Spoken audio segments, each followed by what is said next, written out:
Friends, welcome back to our channel. మీకు painting అంటే ఇష్టమా? ఈ రోజే మాకు పెయింటింగ్ క్లాసెస్ స్టార్ట్ చేశారు. ఎలా ఉన్నాయో చూస్తారా? చిన్న స్టార్ట్ చేసా, ఇప్పుడే చూసేయండి. పెయింటింగ్ వేయడం చాలా ఈజీ అనమాట. సేమ్ మనం టీ పెట్టినట్టే ఒక చిన్న ప్యాలెట్లో కొంచెం పెయింట్ తీసుకోవాలి. క్యామెల్ తీసుకున్నాం మేమైతే. నీళ్లు పోసుకోవాలి, అది కూడా ఒక చుక్క మాత్రమే. వాటిని అటు ఇటు మనం చపాతీ పిండిని తిప్పినట్టు తిప్పి అటు ఇటు హారిజెంటల్ గా వర్టికల్ గా వేసేయడమే ఇదే పెయింటింగ్ అనమాట. ఇదంతా చూస్తుంటే ఈరోజు గొప్ప పెయింటర్ అయిపోయేలాగే ఉన్నా. అటు ఇటు తిప్పేసేయడమే చాలా ఈజీగా అనిపిస్తుంది. మీకు ఎలా అనిపిస్తుందో కామెంట్ చేయడం అస్సలు మర్చిపోవద్దండి, ఓకేనా? ఒక్కదానికే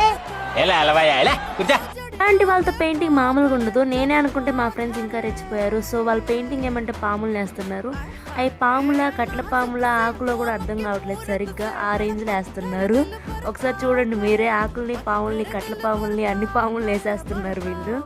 పెయింటింగ్స్ ఎలా ఉన్నాయో చెప్పడం అస్సలు మర్చిపోవద్దు. ఈ జస్ట్ రఫ్ బుక్ లో లేదండి, తర్వాత స్కెచ్ బుక్ లో చూపిస్తాం. అంతవరకు చూస్తూనే ఉండండి. Thank you for watching and subscribe for